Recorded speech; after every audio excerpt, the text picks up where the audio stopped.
Man, I wish I could figure that out. It just said recordings in progress. Yes. Okay, so we're talking about the Copper Scroll today. This is lecture 20 here, so another interesting one. So let's learn all about this Copper Scroll, which sounds strange in itself. Usually you don't think of a scroll as made of copper. This one actually is. So let's talk about the scroll itself. It was discovered in by the Jordanians in 1956. Remember, there was a whole big, there was issues over who was going to do the excavating, even though at this point we have a state of Israel and it's clearly in Israeli territory. You still have the Jordanian team on the ground there, and it was discovered by them in 1956. And it was 12 columns incised onto copper, which is pretty rare. And the text was actually found as two separate scrolls. Each of them was badly corroded, so you couldn't even unroll the two. Eventually, they were sent to a Professor H. Wright Baker, who cut into the metal strips, revealing the full content. So I guess he was enough of an expert, enough of an archaeological background, also to figure out exactly how to do this without actually ruining the scrolls. And this really shed a lot of light because now we have a much better idea of what's in these scrolls. And after that, he returned the scrolls to the Jordanians. And as suspected, the two sections actually comprised a single scroll. So even though it was found in two different parts, it's really one collective work we're dealing with here. And unlike most of the scrolls, which are housed in Jerusalem and Jerusalem, many of you who have gone to Israel and been on the generic type of tour wind up seeing the museum with the Dead Sea Scrolls are. Of course, they were also at the Franklin Institute a few years ago. I went with Ann to see him. That was pretty neat. But this scroll, on the other hand, is housed instead in Amman, Jordan, in their archaeological museum, guarded in a glass cabinet. Okay, so let's get into what really is in the scroll. So, not surprisingly, it's a coded type of language, as is not surprising when you're dealing with what may be a sectarian piece here. It's unclear exactly if it is or which sect. I know when we talk about the sect, we usually mean the Qumran sect, which is the focus of our studies here. But since there were multiple sects, it was common for them to use insider type of language, coder type of language, just as you hear of this even nowadays. Different for the shtichel fans, shkoach in certain ultra orthodox sects. They say shkoach as the common phrase instead of yashar koach. All these type of insider language. So here's same thing here. Okay. So this is really interesting here. It mentions 64 places in Jerusalem and elsewhere where treasures such as gold, silver, vessels, and other scrolls are hidden. So this sounds like one of who's the guy who writes the books? Dan Brown, where the guy they're always looking for treasures. He wrote the famous one on Jesus and Mary Magdalene, as Dan well as Brown. thank you, Dan Brown. That's Lydia, I think. So Dan Brown, Right. exactly. So this that's what I was thinking of when I was preparing this. So this sounds like a Dan Brown novel or one of these treasure map type of things. So the scroll actually serves as a treasure map, basically. Okay. So the 64th, the last hiding place, actually tells where another copy of this scroll is found as well. So allegedly, there is another scroll, duplicate of this scroll, hiding somewhere, which has yet to be found.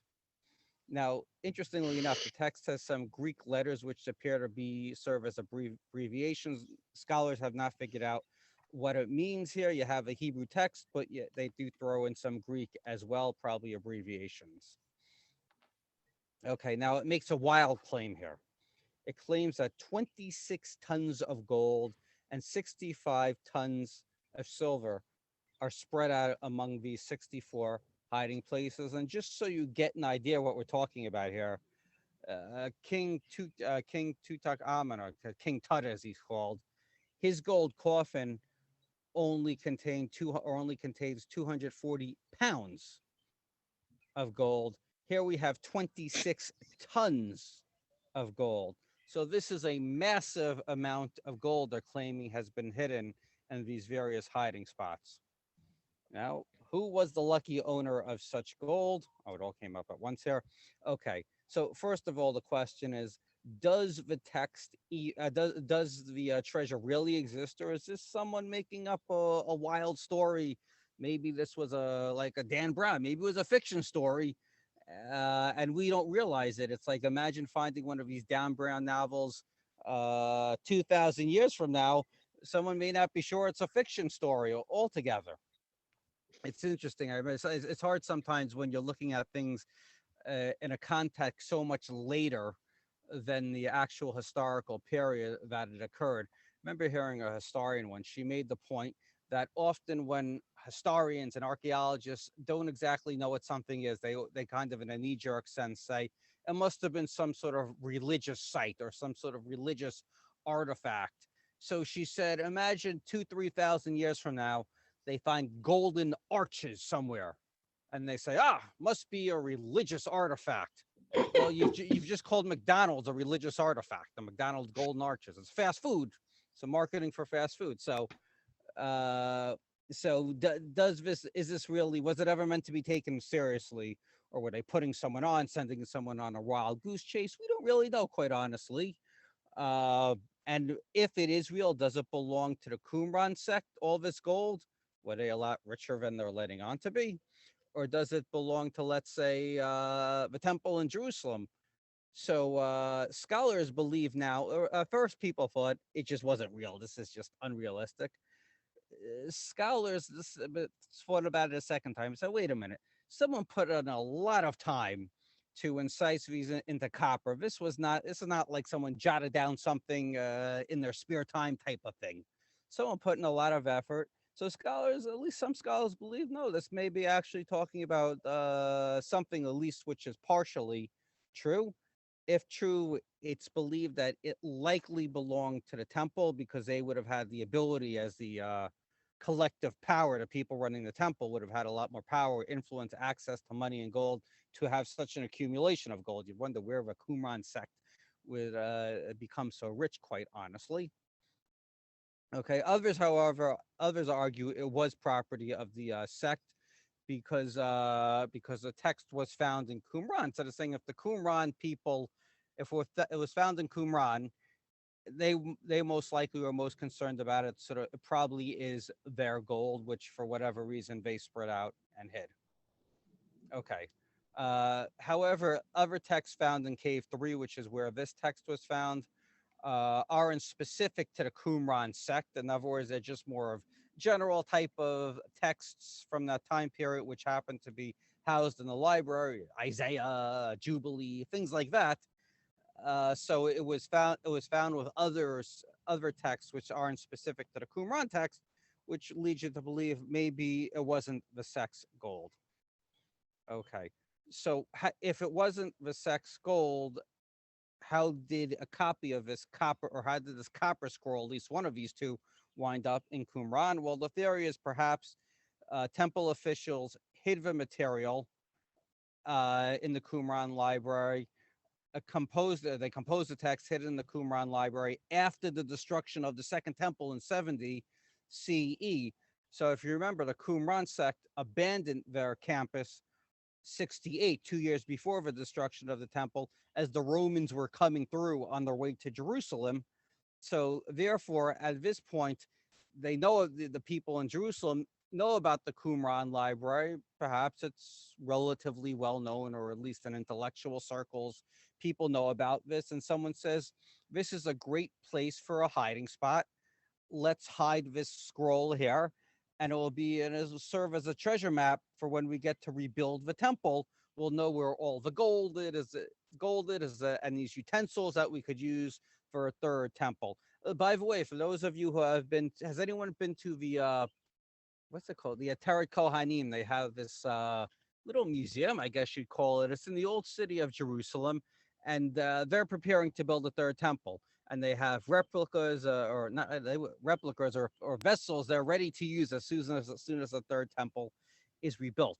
So, in the same sense, they're storing the materials in these vessels. They were hoping perhaps the temple would be built rebuilt a lot sooner, not realizing 2,000 years later it still wouldn't be rebuilt. Okay, Rabbi, Susan. I think that I forget the guy's name. I can see his face in front of me. A redheaded guy who's head or was head of the Temple Mount Society, and the Temple Mount Society is the one that is putting together all of the items for the third temple. So that's a serious endeavor. There are many hundreds of people involved in this temple rebuilding project. I think it's Right. called the, it's called the Temple Institute. Temple Yes, Institute. Yes, Yeah, correct. So I mean, regardless, it's a fun museum. If you get a chance to They go. have a website you can go to. It's very interesting. Okay, so even checking out the website's probably pretty neat, as Sam says, and they actually have. It's not in their institute, but it's basically on the path you take to the Kotel, to the Western Wall. They built this, I guess, what would be the real size menorah to be used in a third temple, is there as well. But my point I'm making is, this was like an earlier version of that, where they were hoping they would maybe make the land would be rebuilt, Jerusalem would be rebuilt much quicker. Obviously, it didn't happen. We have the Bar Kokhba revolt coming up in 132. We're talking about 70 to 132. So a little over 52 years later, there's another major revolt, and a lot more Jews are now exiled from the land. So obviously, it didn't happen, but that was the thought, at least according to this idea. It's also been suggested these may have been hidden treasures from the Bar Kokhba revolt, as Jews realized they were preparing for revolt and they didn't want the Romans to get into their gold and their money and their treasures. They may have hidden, perhaps as they realize they're going to lose the war. They're starting to stash stuff away. So that's the alternative theory. Interestingly enough, the Hebrew in the Copper Scroll doesn't match the Hebrew dialect of the other scrolls. As we said recently, I think it was last week actually, other scrolls really use an earlier biblical or later biblical Hebrew. In the Copper Scroll, we have Hebrew which really approximates Mishnaic Hebrew, rabbinic Hebrew you'd see in the Mishnah, as do many of the documents we found from the Bar Kokhba era as well. So based on the language we see, perhaps it comes from the Bar Kokhba time as well. However, we do have the halachic letter, which is a sectarian, a Qumran text, also diverges from the biblical Hebrew, or even the Qumran Hebrew, which we said was really an anti-language. It was very specific to Qumran to differentiate themselves from the rest of the Jewish community. So this halachic letter also, instead of using Qumran Hebrew, also uses some of the Mishnaic Hebrew, though it's clearly a sectarian document meant for the Qumran sect. The Copper Scroll also uses Greek terms frequently, as well, as we mentioned. So scholars really aren't exactly sure what to make of this document, quite honestly. Okay, and it's unclear if the Greek differentiates it from other Qumran texts. Now, there's been attempts to locate some of these treasures too, by the way. Okay, so the text mentions a few, that's supposed to be a few caves. Text mentions a cave with 2 openings. We're not sure what they are. Perhaps they're maybe natural pillars or columns which serve as markers. But that's great that it tells us look for a cave with 2 openings, or pillars or something like that serve as markers. If you've been in the desert, often you'll find many caves here. So it's kind of like a bit of a wild goose chase. Exploration of the Judean desert, which is basically south of Jerusalem, the Judean desert. We talk about Masada and the Qumran sect and Gedi. So archaeologists have looked, trying to find this cave with this hint. This is the right spot, and they simply haven't been able to find it. They found that, by the way, they found in the course of looking for it, they found other more humble items and artifacts. Usually you find pots and pans people used to eat, shards of clay pots and pans, but they have not found the treasure that is supposed to be there. So here's another interesting problem in locating these places. It mentioned treasures are hidden at Mount Gerizim, which is which at least as we know Mount Gerizim, this is one of the two mountains that it talks about right after the Israelites, Bnei Israel, enter the land under Yehoshua, under Joshua. They have this ceremony with a public reading of the Torah, the blessings and the curses. Half the people stand on Har Gerizim, half stand on Har Avel, Mount Gerizim and Mount Avel. And later on, the Samaritans used this as their focal point, their place of worship, Mount Gerizim. So you'd think that's pretty specific. Right, let's go to Mount Gerizim. We'll look for treasure on Mount Gerizim. So there's another problem with simply saying let's go to Mount Gerizim. There may have been multiple places called Mount Gerizim. Think about it this way. In Delaware, we have two synagogues named Beth Shalom. We have Beth Shalom in Wilmington and Beth Shalom in Dover. So if you're going back 1,000, 2,000 years later and you're looking for Beth Shalom in Delaware, well, there's two, and we're unclear what's what. I remember living in Northeast Philadelphia, and there was 3 different Dorcas streets. Now, I think what really happened was is probably one continuous street, but as they started building houses and the community became more developed, they got cut off from each other. But when you say Dorcas Street in modern times, well, which one are you talking about here? So it's certainly possible there was a lot of these different places with a similar name, with the same name. I remember hearing once that Springfield is the most common name of a town in the United States. There's Springfield, Illinois, where Lincoln is from. There's Springfield, Massachusetts. There's Springfield, New Jersey. Who knows how many there are? So the point is we may be dealing with a very similar situation here. Now, we should note texts have been found in Engedi, which is the oasis right by Masada. It's a very short drive from Masada. And in Engedi and surrounding places, and but it's very near the Qumran area as well. So in these surrounding places, what happened was archaeologists started in Qumran, they're looking and they fan out and go make the circle wider and wider. So as they go to Engedi and surrounding places near Engedi, these other spots, they have found letters from the Bar Kokhba era, including even a couple written by Bar Kokhba himself, who was the leader of the Jewish revolt against the Romans. So interesting. By the way, just on a side note here, Bar Kokhba basically claimed to be the Mashiach, the Messiah, which really isn't surprising because we're talking about in this time period, we're talking about a time period where people think it's the end of time. God's kingdom is coming to this world. He'll send a savior who's going to liberate the Jewish people from the oppression of those who are occupying the land. So that inspired to a degree the revolt against Rome, which led to the destruction of the temple in 70. But even more so, it would inspire the Bar Kokhba revolt, where Rabbi Akiva, who's the leading rabbi of the day, even endorses Bar Kokhba as the Mashiach.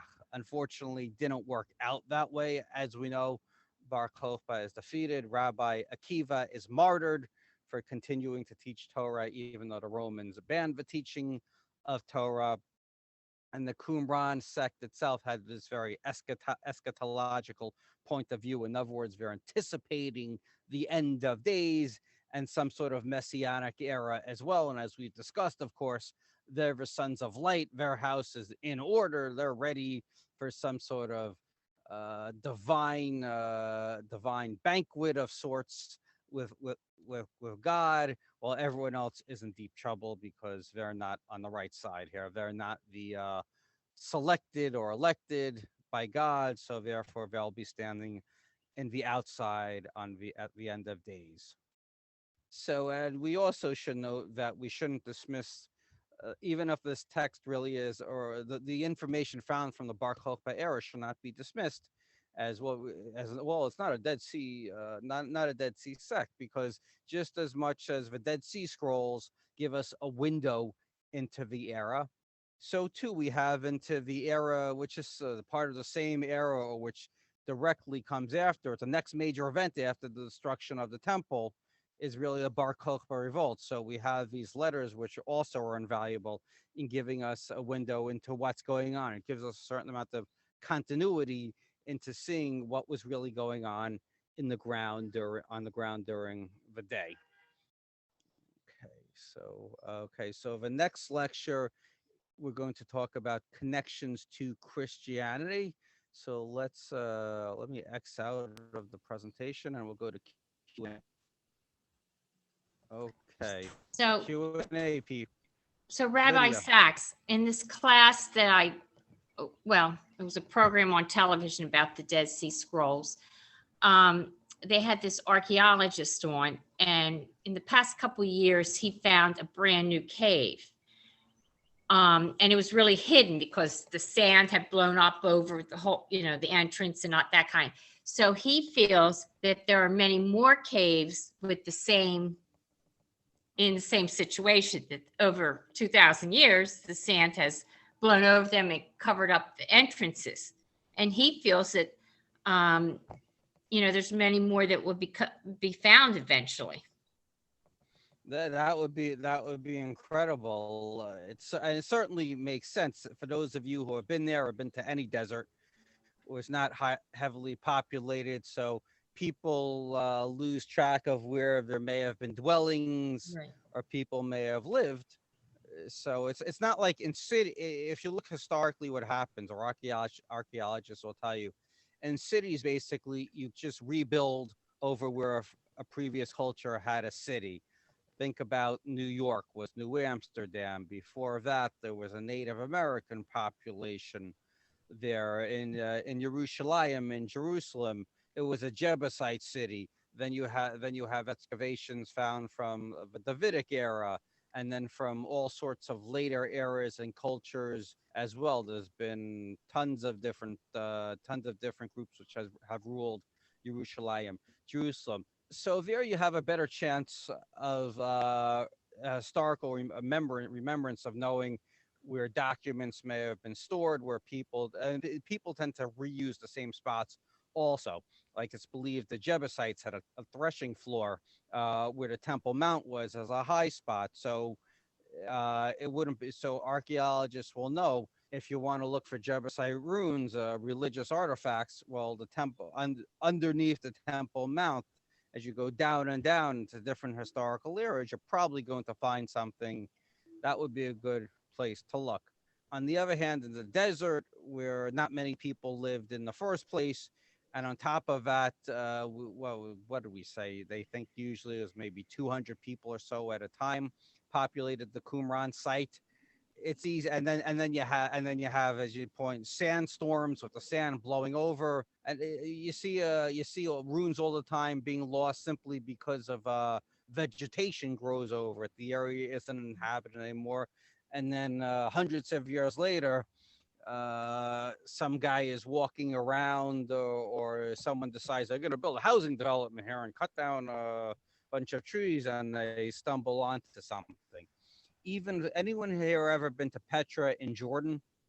I've been to Petra in Jordan, which is a Nabatean and Roman city. It was at one point Nabatean, one point Roman city, carved into these beautiful red rocks, like something that looks like Arizona with the beautiful red rocks.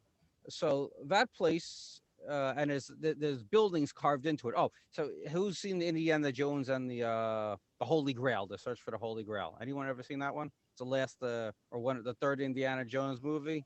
No one's Me, ever seen it. Okay, so Jonathan, Harry have seen it. Alan's seen it. So Sam is so we have a very scholarly group here. Sam has seen it as well. So if you remember, right at towards the end, they walk into this building that's supposed to be some sort of temple where the Holy Grail is housed. That's actually a Nabatean treasury building. And there's all these other sites I toured around as well. This was not long after the peace treaty of Jordan was signed. But the point I'm making is that whole development, that whole city had been completely lost because it was kind of out of the way. And eventually someone happened onto it. so things get lost, and hopefully more and more will be discovered. I know even since we started doing this class a few months ago, I've gotten emails from people, and we've discussed some of these interesting finds, which at least are related to the Dead Sea Scrolls. So thank you, Lydia. Good point. Anyone else? Any other good points? Just in case somebody wants to actually start looking for the treasure, the amount of gold that you mentioned would fit in the space 1.5 meters cubed, less than that. Not that big. Is it? It sounded. They made it sound so. What did I say? 50 26. tons just fits. I mean, the density of gold's like 20, almost 20. You need a heck of a 26. truck. I said 26 tons, so that would fit in that space mark. 26 tons, even less. I use 60 tons. I think it was 65 tons of silver, is what we said. Even smaller. You still need a pretty big truck to haul that away. So just Yeah, another frame of comparison. The Dome of the Rock is plated in gold. The Jordanian King Hussein did it. The Jordanians did it. So that's substantially more gold than we're talking about, I would assume, based on what you're saying. You can pound gold very thin. Oh, okay. Yeah, the Okay, Dome of the Rock is gilded. Very, Okay. Gold leaf, probably gold leaf. very thin. Yeah, it's plated. It's plated with gold. It's I not even remember. plated. It's got a thin foil. It's not plate. Okay. Hey, Sam, Yes. if you're worried about getting a truck to do this, I've got read one? I've read the reports for the electric F-150, where it pulls I forgot how many cars on a train All right. with this thing. So I think you could probably find a truck to do it. Ford's got it. It's probably electric. You can always build a railroad down there and take it away. Well, they're very busy building railroads in Israel. Every time you open the paper, you're opening a railroad here and a railroad there. So but I mean, I remember, I forgot what the figure was, but I mean, it was millions upon millions of dollars the Jordanians paid to have this gold, whatever, to have it overlaid in gold. Okay. Okay, any other, now that we've figured out how to haul gold, we just need to find the gold, but we figured out how to haul it. Anyone else have any concluding questions or Well, remarks? there was also quite a bit of silver there in your slide. Yeah, so 65, so a lot more silver, 65 tons of silver as well. But I mean, based on what Mark said, even so, it's not, to me, it just sounded, particularly when we put it in context of the coffin for King Tut, I was expecting a bigger space would be needed. Well, he's right though. The density is high. The density is high. Okay. Which means for the high mass, it's a smaller volume than the conventional materials you're thinking of. Okay. Now, a question is, why would the I mean, I guess it's just normal for these organizations. This was maybe just a form of money, but the priesthood in Jerusalem, the Qumran sect, someone seemed to be stashing away quite a bit of money. Now, the temple, we know, had a treasury. It was one of the things that Antiochus IV did in the lead up to the Hasmonean or Maccabean revolt, is he basically needed money because he had lost the war to Rome, and he owed, and in an indemnity, he owed Rome money. He had to pay him back. So he raided the temple in Jerusalem, the treasury in Jerusalem, and took gold and that type of thing. And that's one of the things that really got people upset. It was really considered sacrilege in the ancient world to do that, to go into someone's temple, a holy place, and steal their gold was really considered outrageous. We also have a similar type of vignette, actually, and I'm trying to think about how exactly the story goes, but it's Rehavam, who's the king after Shlomo. He's Shlomo or Solomon's son, and he has to basically let the Pharaoh in Egypt take I think it's gold out of the temple as well. basically becomes in a sense like a vassal to the Pharaoh of Egypt. It shows he's weak. His kingdom is split in half. Remember, this is the period of the divided monarchical era period. So he's weak, and then suddenly, basically, he has to basically let the Pharaoh from Egypt take all these valuables from the temple as a way of appeasing him, so he doesn't sack the Jerusalem altogether. So we do have a history of gold, and I guess not particularly surprising that we would have gold and silver and some sort of treasury found as well. But it contrasts also perhaps one of the points made, criticisms levied against Shlomo, against Solomon, in the sense that he became decadent. If you look at originally the Mishkan, the tabernacle, it's a very humble place. It's a tent where you meet God. So David wants to build a house for God, which is more appropriate, very nice. It shows the people are settled in the land now. They're not a nomadic people. But everything Solomon builds, I believe the count is basically 3 times the size of what's in the Mishkan. So it also makes the point, perhaps, as a certain decadence there, where really we've lost the real grassroots religious feel of this whole thing. And now it's about being ostentatious. And particularly in Shlomo and Solomon, you see that. You see, when you read about his building of the temple, he seems almost more concerned with building his own personal palace than the temple. So we seem to lose some of that grassroots religious fever. And perhaps that's what some of the Qumran sect was upset about, assuming that this really was the temple's treasury.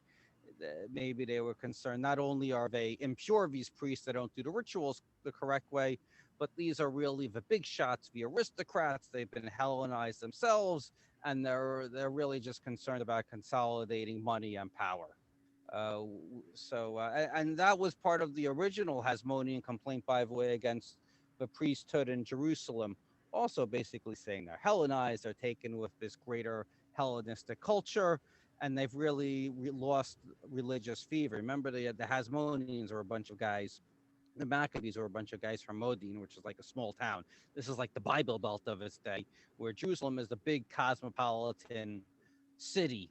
So you have the city urban elites, who are very cosmopolitan, versus the rural people who are the Bible Belt type of people. So we see that tension there, and we see it popping up again periodically in Jewish history very clearly. As we see it popping up in America too, where you have this sometimes this divide: the Bible Belt, the small towns versus the metropolitan types, the quote unquote coastal elites. We still deal with these issues nowadays as well. You know, Anyone else? it doesn't strike me as a very good treasure map, because they didn't say, like, walk 23 steps to the north and then take 12 steps to the west and X marks the spot. They just said there are 64 places where gold is buried. So never mind 2,000 years, 5 years later, who would know where the stuff is buried? Nobody, especially in the desert where things keep changing. So I don't know that they were actually putting that in there so that somebody would go look and find it. Sort of like the squirrel who buries his nuts and then forgets where they are. Right, exactly. So it's a good point, and certainly these are not the guys you necessarily want to hire to do your treasure hunt type of stuff. But the only thing I can think of, a serious possible explanation is during the time when people had a better understanding, you may not have needed as many hints you may have just needed kind of like a general type of outline. Looking back 2,000 years later, this is meaningless to us. So we're looking at it saying, as Harry just said, what kind of treasure map is this? It doesn't give anyone enough detail. Maybe back then, because there was enough of an oral understanding behind the scroll, you didn't need quite as much detail. Maybe they never really wanted people to find it. So it's written, and maybe it's meant to be tantalize in a certain type of way, and give hints. Scholars have pointed out, historians have pointed out, that often groups like when their leaders don't come out directly, they kind of talk in codes. It makes it more mysterious and more intriguing, things like that. So certainly possible in this case that's what's going on, but we don't really know. Rabbi? Yes, Alan. Well, couldn't there be a very practical aspect of this, that uh, these vessels and treasures were buried to keep them safe because of some political army coming in? So very few would actually know where it is. Oh, absolutely, And so, absolutely. I and mean, we talked about. so the motivation in that sense is lost because only a small group of people know where this stuff is. And if history doesn't, the future doesn't play out the way they think it will, there's nobody to go back and retrieve it.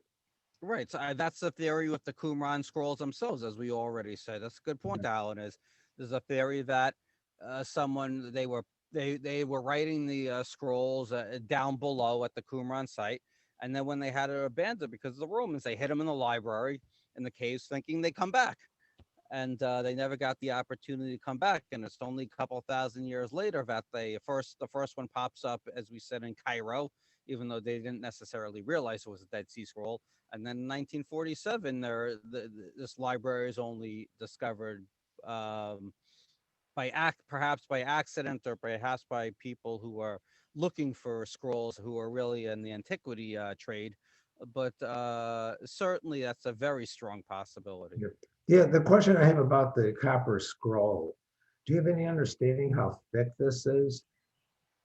Because I would expect some corrosion over 2,000 years. Yeah, so there was I don't know. I didn't come across anything saying how thick it was.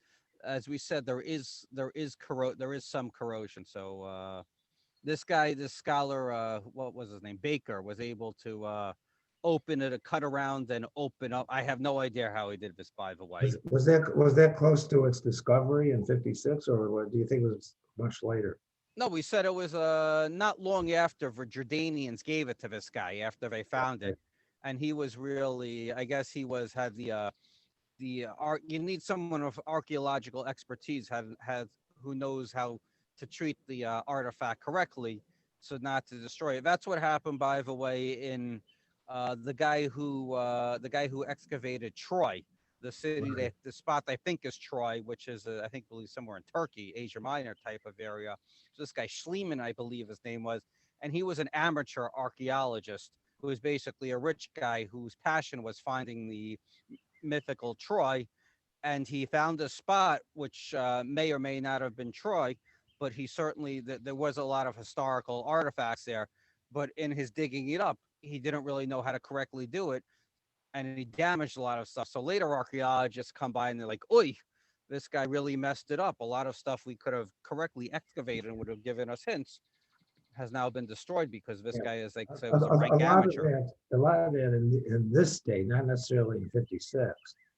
There are archaeological metallurgists, so they know the properties of the metal they're trying to work with, and what the composition in metal was in that in that age.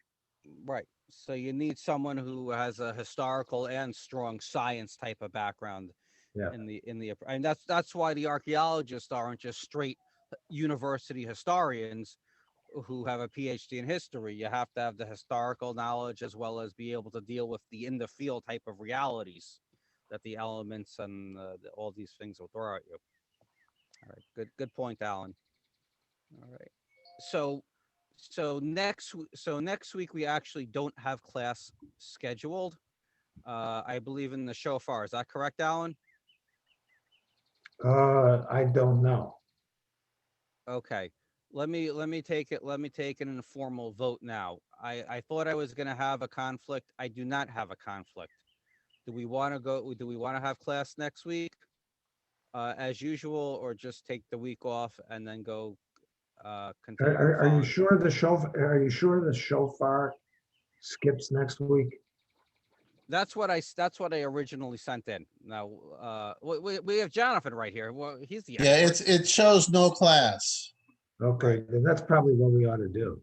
Okay, so let's follow the schedule just to avoid confusion. But we only have 2 classes left. So next week no class, then the following 2 weeks class, and then I'm thinking of my next class, the next series after that. Yeah, I think so Wednesday is the annual meeting, so there's no Parsha and pizza. So it correct. sort of flowed to take Wednesday, Thursday off, Okay, so to speak. okay. Okay, very weak. Very, very good, Jonathan. So we'll just follow what I sent into the shofar already. And so, by the way, so first, if I could see you tomorrow morning for Rosh Chodesh services, 8 a.m., that would be great.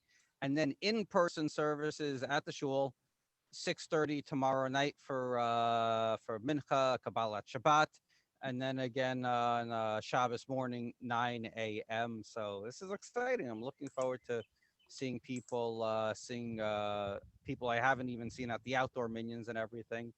And please come. Love to see everyone. Okay, so Yeah. thank you for joining me again tonight, Yasher everyone. Koach, Lila Tov, Kodesh Lila Tov. you. Tov. Lila Okay, Tov. Jonathan. Bye. Yes. I had told Art